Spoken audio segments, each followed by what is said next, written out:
Komið sæl og verið velkomin í stafræna spjallið.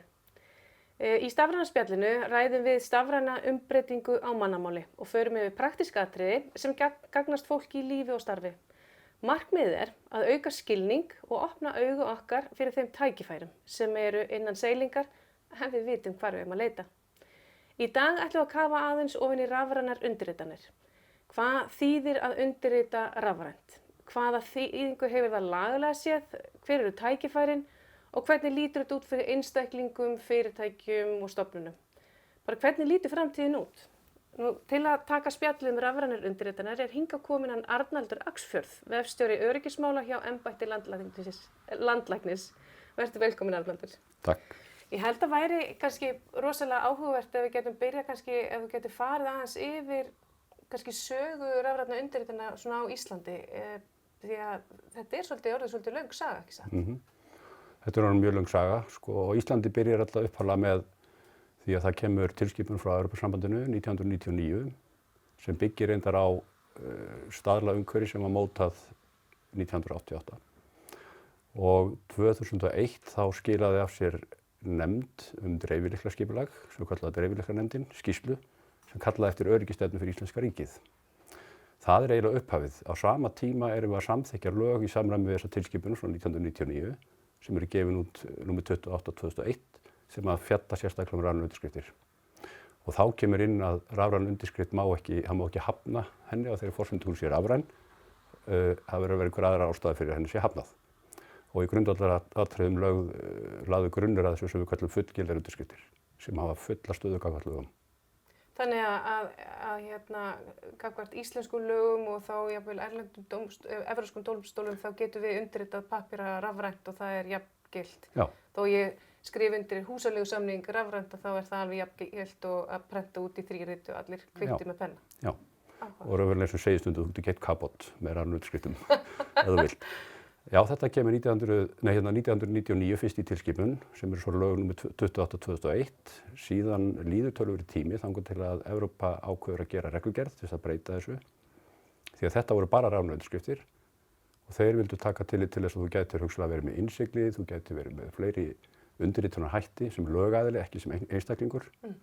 Og þá kemur reglugerð sem heitir reglugerð rafræna auðkenningu og traustþjónustu. Þá er traustþjónustu orðin hugtak fyrir allt sem er raunverulega undirritað. Þannig að já, það felur í sig eins og þessa rafrænu auðkenningu eins og við höfum verið að vinna með. Já, það er þá komið inn í reglugerð og þar alveg inn í lagaumhverfi. Þetta var 2014 sem gerði þessa reglugerð. Það tók okkur dálítinn tíma að koma sér lög á Íslandi en það eru lög sem eru númer 55 frá 2019 og taka gildi 1. janúar 2020 sem eru lögin rafræna auðkenningu og traustþjónustu. Og taka þá yfir hinn lögin. Já, þannig að í grunninn er það bara á einföldu máli þannig að við getum bara treyst því ef þú ert með rafrænt undirritaskjal þá sér þú öruggu gagnvart lögum og reglum okkar þjóðar. Já, þetta er náttúrulega alltaf í stigum.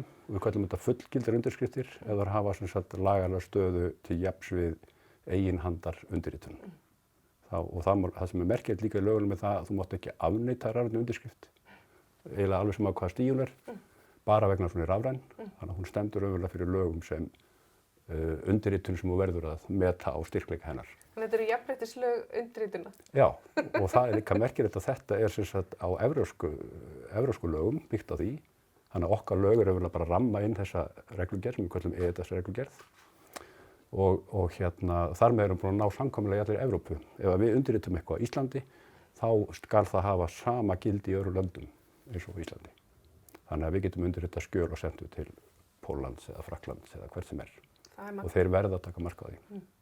Og þetta ætti að einfalda líf fólks til dæmis sem er að fara að flytja búferlum eða stunda viðskipti eða er að fara í nám eða þar fyrir notanum. Já, og bara ef við búum erlendis og þurfum að eiga samskipti bæði við Íslenska ríkið og það ríkis sem við búum, þá er þetta náttúrulega til mikilla þæginda að geta haft þessi lög til þess að setja treysta undirskriftinni sem maður skilar af sér.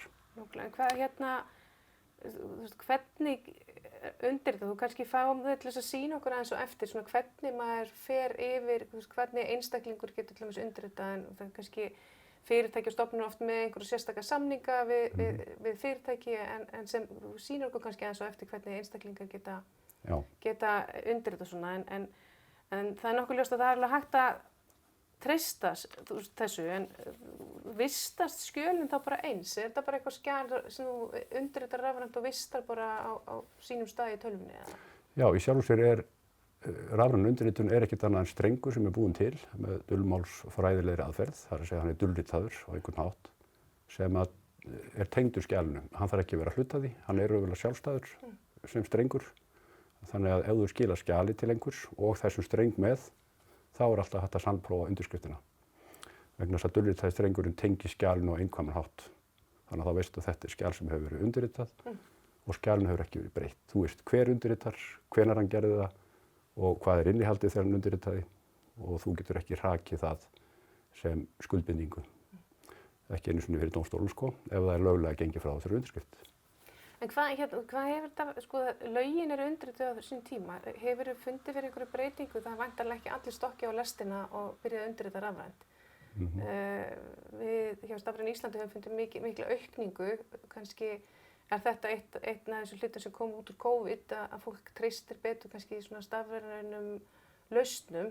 Hefur þú sem faðir rafræna undirritana á Íslandi, hefur þið fundið mikið mun síðustu áratugina?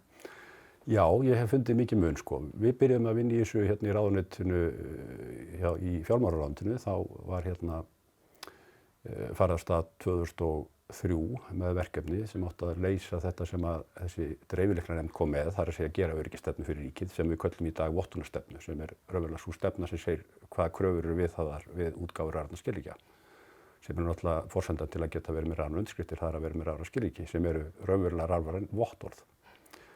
Og það 2003 sem sú vinna byrjar, 2005 þá var svona ákveðin má segja umbylting í verkefninu þegar bankar komu saman og buðu samstarf við ríkið.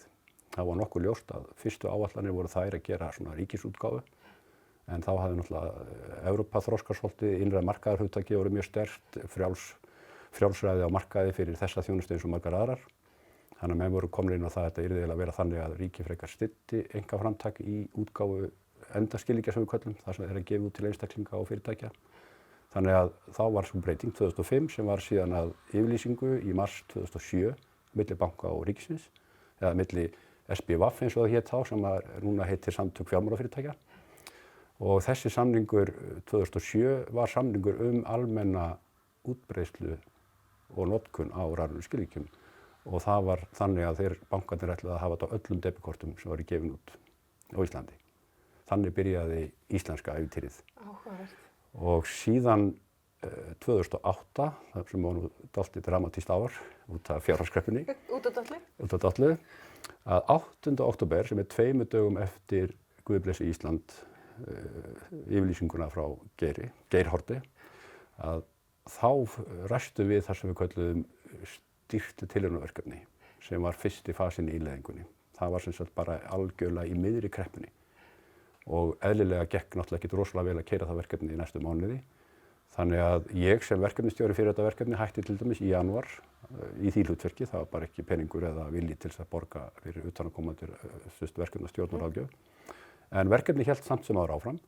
Síðan verður núna, má segja, ekki kannski beint í COVID, en á undan COVID þá byrjar verkefni sem ég held að hafi verið ákveðin jarðýta og það er rafrænu þinglýsingarnar.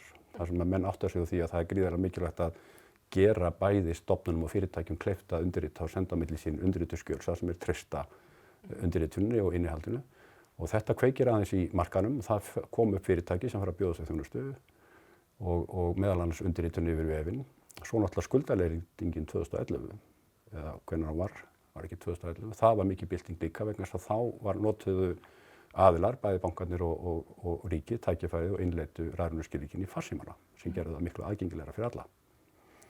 Og það má segja að þegar síðan kemur COVID þá verður þessi ruðningsáhrif að það þarf að fara stafrænt væða þjónustuna meira og þá förum við af stað á mjög mörgum vígstöðum að mínu mati með bæði auðkenningu sem var nú ekki alveg full notuð áður hefur aukist alveg töluvert og svo náttúrulega undirskriftirnar. og ekki bara undirskriftir einstaklinga heldur líka svokallega innsigli sem að við notum til þess að búa til það sem við kallum vottorð frá stofnunum og fyrirtækjum, þar sem við látum tölvukerfi undirrita eins og Heilsuver sem undirrita vottorðin sem eru gefin út þar. Þannig að þetta varð gríðarleg aukning hjá, má segja, bæði einkaaðilum og ríkinu í tengslu við COVID. Og núna held ég útgáfan á rafrænu skilríkjunum orðið þannig að við getum nánast sagt að það öll þjóðin með rafræn skilríki, sem náttúrulega gríðarlega mikilvægt upp á það að þá hægt að útfæra allar þjónustur þar sem þú þarft að treysta á notkun á slíkum traustum auðkenningum og undirritunum. Það er nokkuð ljóst að það tæki svona 5 mínútur að búa til svona magnað krossapróf sögu rafræna skilríkja á Íslandi. En þetta er alveg rosa munur fyrir, þú nefndir rafræna þinglýsingar og það verkefni sem hefur verið langlíft og stoppað kannski af ýmsum ástæðum á leiðinni en hefur verið á hraðri ferð núna. Byrjun árs í fyrra það komið ár síðan fyrstu aflýsingar þar voru rafrænt aflýstar, ef maður má segja það, og þinglýsingar þegar komnar. Og það er ótrúlega magnað að fylgjast með í rauninni hinu opinbera og stofnunum í svona dansi við einkamarkað. Það verður svona ákveðin nýsköpun sem á sér stað með til þess að nefna þessi fyrirtæki sem að bjóða þessa þjónustu. Þannig að þetta verður svona heilt yfir. En þetta er klárlega eitthvað sem þú myndir telja að væri framtíðin í þessu, það er að undirrita rafrænt. Já, það er engin spurning og það er mjög mikilvægt að átta sig á því að það sem er tilgangur þessara EEDS-reglugerðar og þá lagana númer 55 frá 2019, íslensku lagana sem að raungera þá reglugerð inn í viðauka í EES-samningnum, að það er tilgangur með þessari reglugerð er að ná svona, má segja, almennt utanum þetta traustumhverfi og þetta traustumhverfi er mjög mikilvægur innviður til þess að sé hægt að bara til dæmis útfæra persónuvernd leið og útfæri mjög kröftugar og góða þjónustur, þá getur virt kröfur persónuverndarlaga og yfir höfuð skapa þetta traust sem þarf að vera alltaf á milli einstaklinga og stofnana og innbyrðis á milli stofnana og fyrirtækja og milli fyrirtækja. Þessi reglugerð nær raunverulega utan það allt saman. Því hún er ekki bara að tala undirritanir einstaklinga og síðan innsigli á skjöl heldur líka búnaðarskilríki, svona vefskilríki sem geta aukint á milli tölvukerfa og þau eru líka að tala hvað er rafræn skjöl sem er oft mikilvægt hugtak og því miður þá erum við ennþá svolítið óþroskuð þar, til dæmis gagnvart dómstólum, þeir hafa ekki sýnt rafræn skjölum mikla virðingu okkar mati, ég er svolítið hlutdragur, en þarna er komin ákveðin lagasetning sem að gefa svona ákveðin grunn og líka rekjanleg afhendingarþjónusta sem er líka mjög mikilvægt að tryggja það að menn geti sent upplýsingar sín á milli og haft möguleika á því að rekja samskiptin, þannig að þeir treysti bæði upplýsingunum og miðluninni og geti staðfest móttöku. Þetta er svona eins og ábyrgðarpóstur. Þannig að lögin eru miklu víðtækari heldur en bara það búa til undirskriftir fyrir einstaklinga. Ég get ímyndað mér þetta hljómi oft svolítið flókið gagnvart svona hinum almenna borgara en þetta er bara lýsir sér svo mikið í bara ef fólk er að kaupa til dæmis, segjum sé að kaupa bíl þar síðast þegar ég keypti bíl að þá þurfti ég að skrifa upp undir hálfan regnskó af pappirum og bölvaði því mikið og næstur ég kom og þá var þetta rafrænt undirritað að mestu ekki öllu leyti þannig að við erum ekki bara öruggari heldur eru umhverfisáhrifin væntanlega töluvert mikil. Já, og tímasparnaður, ferðasparnaður. Þetta er við erum endalaust búin að búa til alls konar sparnað út úr þessu en hann er svo augljós og sérstaklega umhverfisáhrifin að bara það til dæmis þegar mennur konum í þinglýsingana, það var nú ansi mikið pappírslóð sem að tengdist þeim og tími sem fór í þetta. Nú er þetta þannig að þetta er bara sjálfvirkt, það fer bara inn beiðni og ef hún stenst allar kröfur, rétt undirrituð og annað slíkt, skjalaform í lagi og annað og meira segja hvort að þú ert með lögræði ennþá ef það er hægt að tékka undirskriftum, að þá skeður þetta bara sjálfkrafa. Já, og þú þarft ekki að prenta út og rúnta á milli stofnana með pappírna hérna. Það var að vísu metnaður svo ég sé alveg hreinskilinn með það að nota þetta líka sem tækifæri til þess að útfæra rafrænt undirritun í til dæmis lánasamningum og öðru slíku en þannig að það var ekki krafa í þeirri útfærslu sem var valin en ég er mjög ánægður að sjá það að fjármálastofnanir hafa og fyrirtæki hafa sem sagt tekið upp rafrænar undirskriftir í tengslu við þetta eins og það geta farið fram á viðskipti til dæmis við bankana, geta stofnað til viðskipta. Það er ekkert hægt í öllum Evrópulöndum Við hins vegar gerðum þetta þannig hér að það mat lögfræðinga að hér sé hægt að gera það. Ég til að Spánverjar voru í vandræðum með það. Það ansi stór og alvarleg skuldbinding sem framkvæmd þar bara með rafrænum hætti. Og menn þurfa aðeins átta því að þetta væri alls ekki mögulegt nema við hefðum svona innviði eins og rafræn skilríki og rafræn undirskriftir af hæstu gráðu eða fullgild. Þetta sko, en svo kemur þarna einn ákveðin hópur og sem kannski skiljanlegt. Það hefur náttúrulega alltaf verið hægt að falsa pappíra og falsa undirskriftir og maður nú sé hérna spæra þætti þar sem að einhver að rýna í undirskriftunum hvort þetta sé einhver fölsun eða ekki.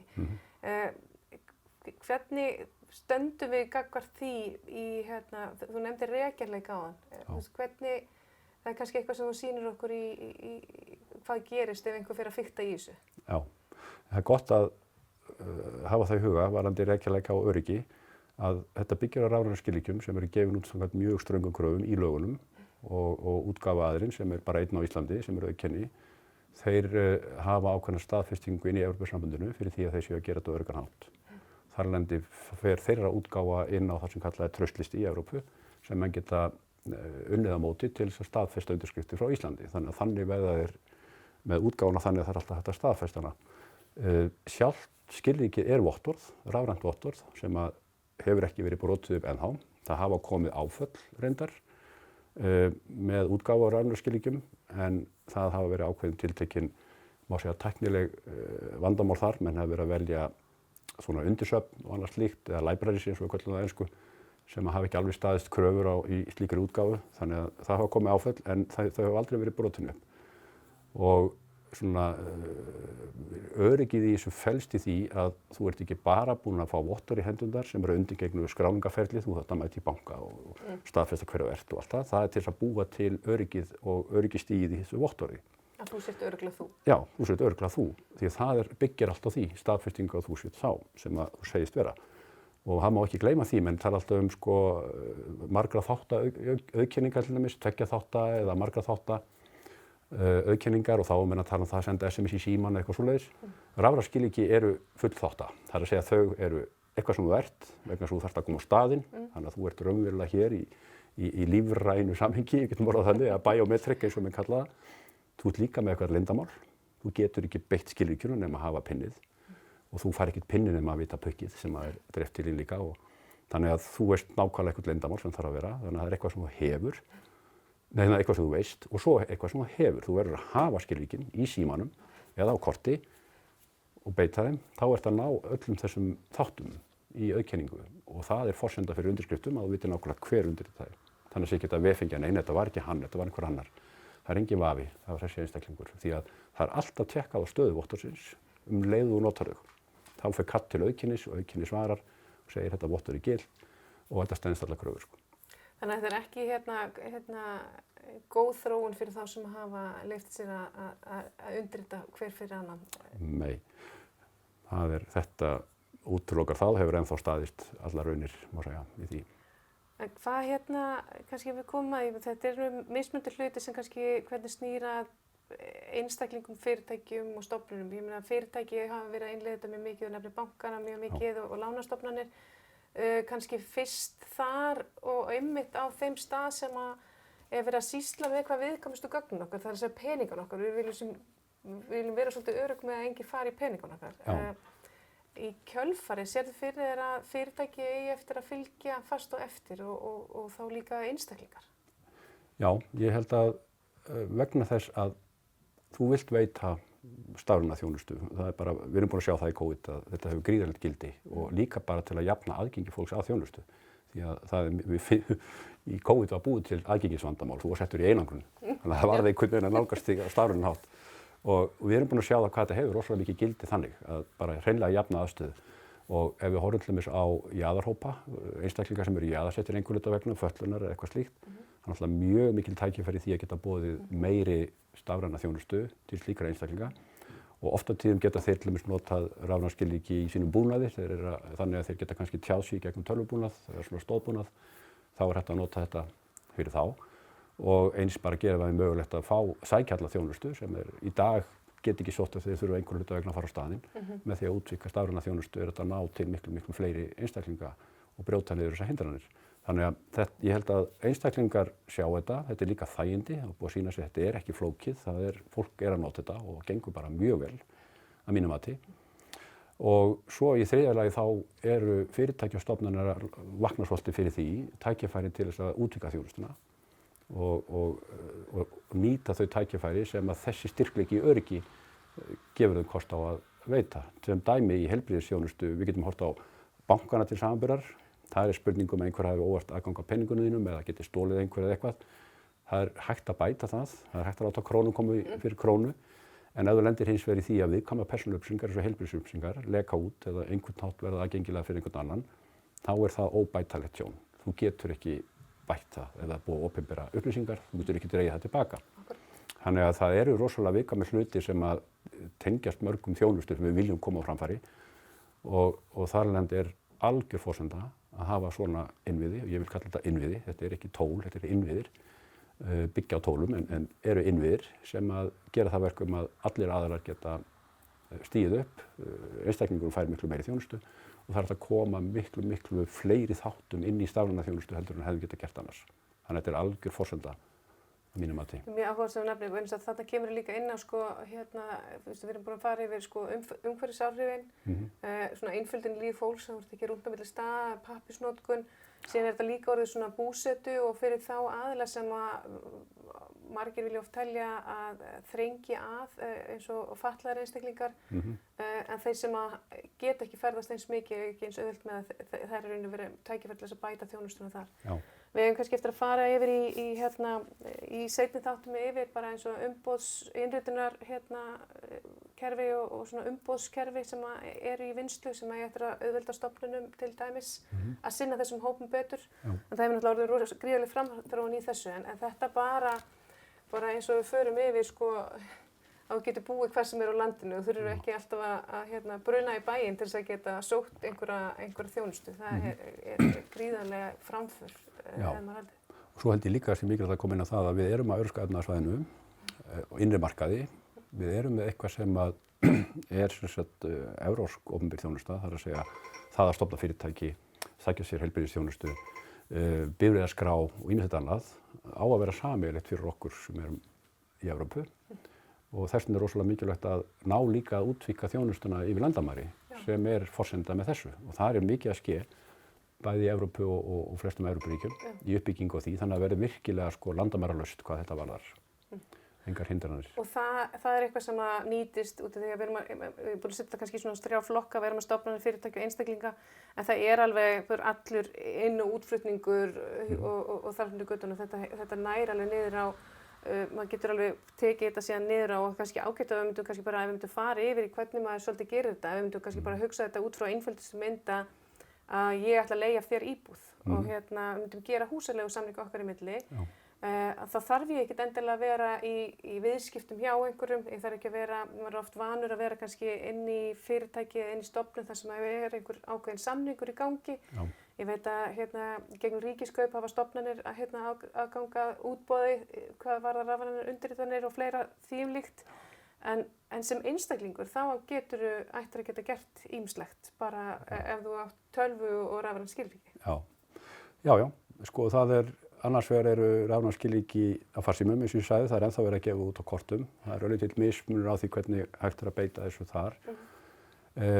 Rafræn skilríki á farsíma, þar þjónustuveitandinn sem að þú ert í samskiptum við og vill staðfesta hver þú ert og leyfa þér að undirrita einhver skjöl sem hluta þeirra ferlum og þjónustu. Hann þarf að vera með ákveðna tengingu við auðkenni og fjarskiptaumhverfið náttúrulega fyrir fjarskiptatækin til þess að hægt sé að nýta það fyrir auðkenningu og undirskriftir. Ef þú ert hins vegar með á korti, þá ertu raunverulega bara með skilríki sem þú getur stungið í tölvuna þína og nota það algjörlega á tölvunni, þú ert ekki háður neinum öðrum aðila. Þetta gengur mjög vel upp með farsímaskilríkin vegna þess að þá er þetta sá sem ætlar að veita þér þessa stafræna þjónustu og sá sem er raunverulega kall eftir því þú staðfesti þá með undirskrift þar sem þú þarft að undirrita. Að þá er það hans að tengja og koma að þessari skilvirkni og þá er svo undirritun líka þannig að þú ert þá að uppfylla allar kröfur, það er ekki bara, ég get til dæmis á tölvunum minni bara sagt að árið sé 1856 eða einhverjan annað ár og búið til rafrænt undirritað skjal og þá kemur sá tími á það. Þegar út með svona þjónustu eins og tengist farsímanum þá er gengið frá því að það er tímastimplað og það er ákveðin umlíkja líka til að gera það þannig að það standist tímastönn, það er svona svokallar langtíma undirritanir sem að menn útfæra venjulega þegar þeir eru verið að veita þjónustuna miðlægt fyrir allar þær þjónustuveitur sem að nýta sér undirskriftir. Þannig að þú hefur alla möguleika sem einstaklingur að nota þetta og þetta er frítt fyrir þig ef þú bara ert einu sinni að undirrita yfirleitt hjá þeim aðilum sem veita þjónustu. Það eru þjónustuveitundir sjálfir sem kalla eftir því að þú undirritir sem að þurfa hugsanlega að gera samning ef þau eru með mikið umfang í undirrituninni. Það er að segja margar undirritanir á mánuði. Þannig að þeir þurfa að gera samning við fyrirtækin sem að annarkvort útfæra þetta eða þeir sjálfir að skrifa kóða sem að útfæra þetta og það er hægt að gera það að þú þarft ekki endilega að skipta við fyrirtæki sem bjóða undirritunarþjónustu. Þannig að þetta er allt mjög opið. Greinilega mikil þróun sem er eiginlega sér stað en eins og staðan er í dag þannig að þá ef þú ættir að geta bara í Word búið til okkar samning. Eigum við að prófa að gera það? Við getum prófa að gera það. Nú erum við búin að opna Word og við ætlum að gera með okkur samning, við ætlum að gera húsaleigusamning, ég ætla að fá að leigja bílskúrinn hjá þér. Já, þá getum við skrifað leigusamning. Og þetta er bara Word eins og hjá allir eru með bara í tölvunni hjá sér eða? Já. Skulum segja bara bílskúr leigður án gjalds. Eða ekki? Já, við skulum bara ekki leyfa skattinum að heyra það.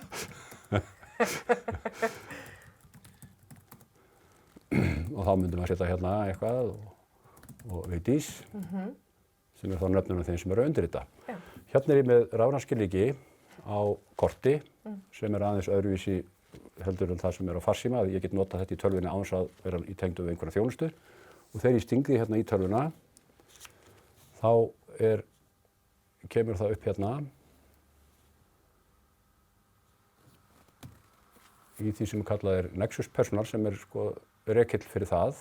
Og hérna sjáum við að þetta skilríki er komið hérna inn og hérna hef ég bæði auðkenningarskilríki og undirritunarskilríki. Og ég ætla að nota undirritunarskilríki, það er það sem ég nota til að undirrita skjöl. Já. Svo er hérna líka til að hafa, að því að nóg pláss á þessum örgjur, og þá er líka rótin sjálf sem er Íslandsrót og svo milliskilríki með það sem auðkenni er með í sínum versmiðum að framleiða vottorðin.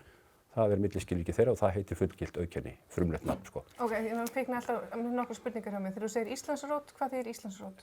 Íslandsrót, það verður eitthvað skilríki að vera þarna uppi, má segja, í rótarhlutverki sem fyrsta skilríki.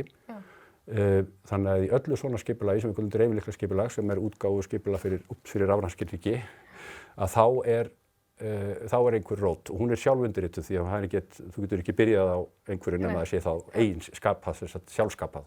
Þannig að þú býr til undirritað skilríki sem er raunverulega þannig að þú býr til vottorð og svo notarðu það skilríki til að undirrita vottorðið sjálft. Þannig að það er sjálfsundirritað. Engin annar sem ábyrgist það. Og fjármálaráðuneytið á slíkt skilríki og það er kallað Íslandsrót. Þannig að allar undirritanir á Íslandi eru í rauninni heyra undir það ef að fjármálaráðuneytið telur svo að hafi orðið eitthvað vafasamt gerst, þá getur þau kippt úr sambandi? Já, við getum með því að afturkalla þetta skilríki, þá myndi ekkert skilríki á Íslandi virka. Áhugavert. Mjög áhugavert. Við verðum ekki að gera það. Nei, við ætlum ekki að gera það. Við ætlum ekki að gera það núna. Nei, og þetta skilríki er búið að gefa út svona milliskilríki eins og fullgilt auðkenni fyrir auðkenni og það er samkvæmt mjög ströngum reglum og náttúrulega öllum laganakröfum og svo er útgáfaaðilinn eins og auðkenni, slíkir aðilar alla Evrópu eru undir eftirliti sem að lögin segja til lög nr. 55/2019 rafræna auðkenningu og traustþjónustu. Hún segir til hvernig eftirlitinu er háttað. Og getur maður keypt bara sérstaklega, þú fær þá svona rafræn skilríki á korti hjá auðkenni og getur þá keypt bara sérstaklega utanáliggjandi fyrir svona kortalesara fyrir tölvuna þína? Já, þessi tölvuallum hérna er með það innbyggt. Það er ennþá verið að selja tölvur sem eru með innbyggt. Þetta er bara staðlaður svokallaður smart card reader eða snjallkortalesari. Og þeir virka bara án nokkur uppsýningar. Svo sækjuru þennan rekir sem er kallað personal frá Nexus til auðkennis á vefsíðuna þeirra til þess að hægt sé að lesa kortið. Þannig að það er mjög auðvelt og þannig byrjaði þetta fyrst í nokkur ár. Og það er aðeins að fylgta sig áfram, maður getur nú fengið aðstoð við það örugglega. Já, en þá veitum við að skilríkið er hérna inni og ef ég vil síðan vista þennan samning bara sem skjal, þá myndi ég fara bara að seifa eins og við gerum og setjum það bara á desktopi hérna og segjum bara þetta sé leigusamningur, leiga á bílskúr, þá eigum við það skjal hérna, komið inn á desktopin og ef ég vil undirrita það, þá fer ég hérna í file og síðan í info, sem upplýsingar skjalið. Þar ákveðið stýring sem heitir að verja skjal. Og ef þið viljum eru það dulritarskjöl þegar þið eru að senda á milli til að hafa trúna þá það hérna í þessum lista, encrypt with password, þá getið þið sett AKS-orðaskjöl. En hérna aðeins neðar, þar hægt að bæta við stafrænni undirskrift, eins og það heitir. Og ef við ítum á það, þá kemur hérna upp gluggi þar sem við getum valið okkur hvaða skuldbindningar eru hérna fyrst. Það getur verið ég bjóð til og sammála þessu skjali, þá get ég valið það. Ég get líka valið ég bara sammála því, ég bjóð ekki til, ég ekki höfundurinn að því. Þú getur líka sagt ég bara höfundur, ég ekki samþykkur inn í haldinu, bara ábyrgst það að ég skrifa þetta skjal. Já. Þannig að við veljum hérna bara ég bjóð þetta til og samþykki það, created and approved eins og það segir. Ég get skrifa hérna tilgang, það bara staðfesta samning getum við skrifað, þetta bara frjáls texti. Bílskúr og svo get ég farið hérna og valið það hvernig ég vil að undirskriftin raunverulega komi fram. Þetta svona upplýsingar undirskriftina. Þarna get ég mig sem undirritanda. Hér get ég sagt að ég sé verkefnastjóri eða verkefnaðarstjóri og ég sé að skrifa undir þessu slíkur. Ég get gefið adress og ýmislegt annað. Ég læt þetta duga hérna, það vera bara verkefnastjóri og svo get ég líka valið hérna, þið sjáu það kemur upp Arnaldur Friðgeirsson Axfjörð fullgilt auðkenni. Ég get líka farið hérna og breytt hvaða skilríki ég vil nota til undirskriftar. Ég get verið með mörg skilríki í gangi. Ég get verið búin að setja einhver veikari skilríki upp á vélinni og ég get verið með þetta á kortinu. Microsoft sjálft með skilríki. Hún alltaf lengi að draga fram þessu upplýsingar. Þarna hún bara að leita í allir tölvunni hvaða skilríki hefur þessi tölvar nokkuð tíman kynnst. Og ef þið ítið hérna á meiri valkosti, þá kom upp þau skilríki sem eru aðgengileg fyrir mig núna. Og við sjáum hérna að þetta listi sem við þurfum að fletta aðeins í gegnum því að ég hérna með Microsoft skilríki sjálf sem við kallum MS Organization Access skilríki. Og svo ég með auðkenningarskilríki sem ég ætla ekki að nota, það til að sannota hver ég eða sannprófa hver ég En hérna undirritunarskilríkið sem gefið út af fullgilt auðkenni og það í gildi til 2025 til 4 ára. Ég vel það og segi OK. Og svo segi ég undirrita. Og nú þarf ég að halda hérna fyrir því ég ætla að undirrita. Þannig að ég gef hérna kóða. Þetta pinni mitt að skilríkinu og þá segir hann hérna undirritun þín hefur verið búin til og vistuð með þessu skjali. Og þá ert þú búin að undirrita þín megin? Já. Og þá myndir þú þurfa að fá skjalið og undirrita líka því að það geta margir undirrita sama skjal og það leggst þá bara utan skjalið og verður alltaf sjálfstæð undirskrift fyrir hvern. Þannig að eins og ég sagði áðan, skjalið stendur óhreyft í sjálfu sér, undirritun sjálfstæði strengur en Microsoft hefur útfært það þannig að strengurinn sem undirritun, hún vistuð með skjalinu. Þannig að hún í sömu skránni. Okay. Þannig að þú myndir núna senda mér rafrænt ef við ættum að gera þennan fullgilda samning, þannig að ég geti yfirtekið bílskúrinn hjá þér. Já, og ef við skoðum hérna aðeins, þá hefur komið hérna inn slá sem segir það að ég get ekki lengur breytt þessu skjali. Ég get ekki lengur farið inn í það og skrifað eitthvað því að það verndað með undirskrift. Af því að undirskriftin tryggir að skjali sé eins og það var þegar ég undirritaði það. Ef við pröfum að sjá hvernig skjalið nú bara fer í útrýðu, þið tóku eftir að ég þarf ekki að vista það aftur því að Microsoft eða Office sér sjálft að bæta undirskriftinni inn í skrána. Og ef ég fer svo hérna á skjáborðið eða desktopið, þá skjalið hérna, leiga að bílskúr. Þetta skjalið. Þið sjáu að það hérna svona og þá bætist við önnur gul lína sem segir hérna, það eru undirritanar á þessu og ég get skoðað þær. Og hérna niðri vinstra megin í Word kemur þetta litla íkon sem segir þetta skjal inniheldur undirritanir. Og ef það væri komin þín líka, þá myndu þær koma báðar fram. Hérna ef ég skoða þær, þá sjáu þið að það kemur hérna flötur hérna hægra megin og þar get ég farið inn og skoðað mína undirskrift. Já, það reyndar að opna þetta hérna. Og þá getum við skoðað nákvæmlega hvað eru upplýsingarnar. Hérna kemur fram. Þetta sem var til að staðfesta að ég bjó til og samþykkti skjalið, alveg sem ég hefði valið. Og tilgangurinn að staðfesta samning bílskúr. Þannig að þetta kemur allt fram hérna. Og hérna kemur hver undirritar og hver gaf út skilríkið. Við getum séð hérna upplýsingar þann sem undirritar, þá kemur fram verkefnastjóri. og hvenær hann undirritaði þetta. Þannig að mín undirskrift myndi þá síðan bara bætast við hér Já. þegar ég undirritaði og Hérna. allir þeir sem að koma að því að leigja þennan bílskur. Já, þá Þannig getur að bara með hljómsveit. Já, allir að dreifðu ábyrgð. Já. Og hérna geti líka séð upplýsingar sem er alltaf mikilvægt að gera sér grein fyrir. Nú gerði ég þetta bara á tölvunni, ég er ekki með neina tímastimplunarþjónustu tengda við mig, þannig að ég gerði þetta án tímastimplunar og þá kemur hérna fram ýmsar upplýsingar það hvernig ég stóð að þessari undirskrift og það kemur sérstaklega fram hérna timestamp, date time, það stendur no timestamp information, engar tímastimplunar upplýsingar tiltækar af því ég valdi að gera þetta svona einfaldan hátt en ég hefði getað verið með samning við fyrirtæki sem sér að stimpla svona og þá fer þangað kall og þeir senda mér undirritaða tímastimplun sem fer inn í undirskriftina. Og þegar þú segir tímastimplun þá áttu við bara klukkan hvað, en það er alltaf dagsetning, ekki satt? Jú, þetta er bara dagur og tími upp á sekúndubrot sem að þeir staðfesta hafa verið, já, ég fekk kallið hérna, bang, þetta er akkurat tíminn sem þetta skjal var undirritað og þá vita menn skjalið var nákvæmlega svona á þessum tímapunkti. En það er samt inn í dagsetningin? Dagsetningin kemur alltaf inn bara frá tölvunni þegar þú gerir þetta með rafrænum skilríkjum og korti. Ef þú ert að gera þetta gegnum þjónustu með farsímaskilríki, eins og er í boði hjá nokkur aðilum hér á landi, þá getur þú farið bara inn og valið það undirrita eitthvað skjal, þú hleður því bara skjalinu upp eða tengir við skjalið, það er undirritað, þá eru þeir með tímastimplun og þeir eru líka með þessa langtíma útfærslu á undirskriftinni sem tryggir það að hún stenst tímans tönn. Og hérna eru eins og stendur hérna í þessum gulu flötum hérna, ef þú ætlar eitthvað að breyta skjalinu, já, þá bara bannar það þér það í rauninni? Þú bara pröfum við, þetta átt að vera án gjalds og þá reynum við hérna að breyta þessu, þetta átt að vera með, þú segir að ég get ekkert skrifað, það er bara læst. Þannig að ég verð að fara hérna inn og losa undirskriftina og þá raunverulega bara eyði henni. Já, ok. Þannig ef ég segi hérna edit anyway, þá segir hann bara hérna, það að breyta skjalinu við mun fjarlægja undirskriftina. Þannig að þú getur ekkert breytt eftir á? Nei, og enginn getur breytt skjalinu. Nema þá að undirskriftin hverju bara. Já, og þar með er ekki hægt að reykja það? Já, þannig að ef þú sér þetta merki hérna niðri, vinstra megin, í Word, sem segir þetta skjal inniheldur undirskriftir, þá veistu það að þær undirskriftir staðfesta það skjalið var svona þegar það var undirritað. Og það hefur enginn bætt við staf þar. Og til að átta okkur á því hvernig þetta er svona í öðrum forritum, þetta er í Word, þá er þessi gulu slá notin fyrir ofan til að vara því við og svo hefur þetta táknið niðri til að sýna fram á að þetta er með undirskriftum.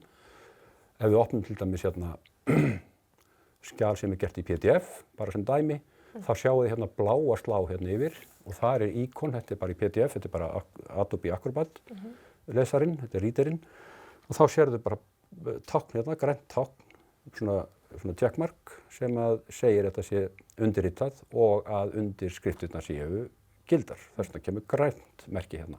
Og það er sama hér, þú getur farið í svokallaðan signature panel, opna hann og þá sérðu þessu undirskriftir. Hérna er sem sagt annars vegar verið að skrifa af lögaðila, þannig að þetta er vottor, þetta er sem sagt innsiglishugsunin.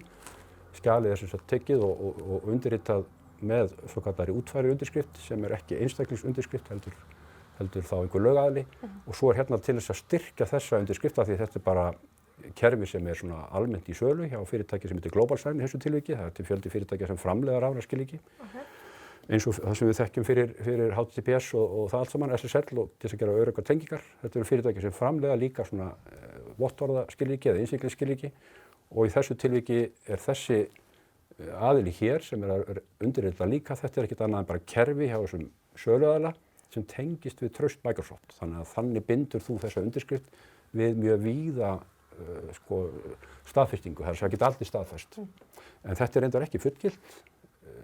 Sem dæmi þá er hægt að undirrita með fullgildu innsigli eða verður hægt, auðkenni er að hefja slíka útgáfu, þá er hægt að vera með fullgild innsigli á svona vottorðum sem hefur þá algjörlega sterka lagalega stóð. Þannig að þetta er aðeins misjafnt. En þetta er að breytast greinilega mjög hratt. En það verður örugglega alltaf þannig að það verða mismunandi leiðir í þessu alveg eins og við erum með bara iPhone og Android og þar það verður örugglega alltaf einhverjar fleiri leiðir en ekkert sem segir að það sé ekki öruggt. Já, það er ekkert til að segja það og það er mikilvægt að hafa líka í huga að þarna er verið að undirrita PDF-skjal sem er mjög algengt í dag en það eru ýmsir möguleikar í því að undirrita allir XML. Það getur tengst meira bara færslum á milli fyrirtækja, þess að þetta undirrita bara reynlega XML-skeytið eins og það fer á milli.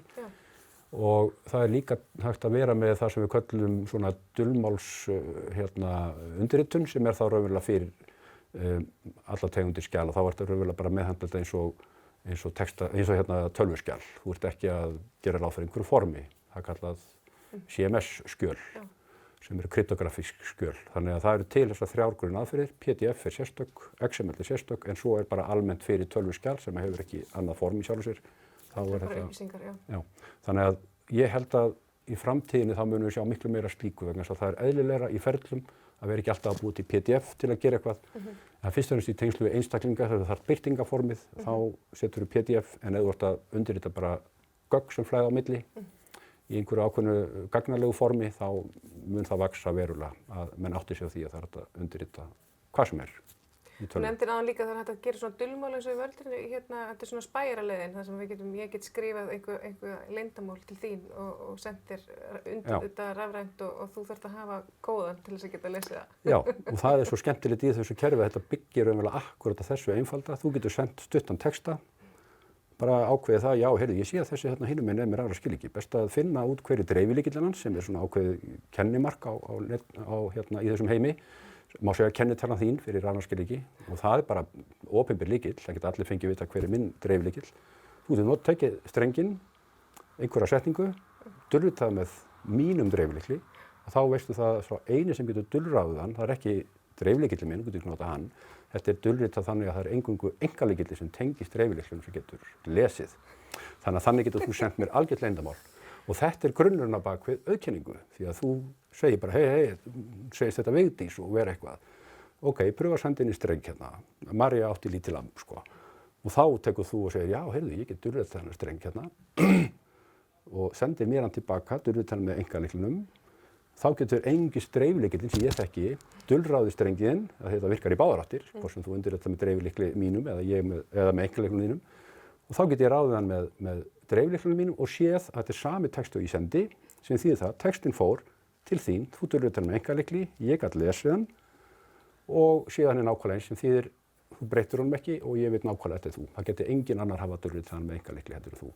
Þannig að þá veit ég nákvæmlega hver þú ert. Þannig byggir þetta kerfi á svona stuttum strengjasendingum á milli sem eru dulritaðar ýmist með einkalykli eða dreiflykli eftir hvort þetta auðkenna eða tryggja að innihaldið sé trúnaður. Þetta er klárlega framtíðin og þetta hljómar miklu flóknara heldur en það er, en mikilvægt fyrir fólk að átta sig kannski á því að þessi tækifæri eru þarna úti. Já.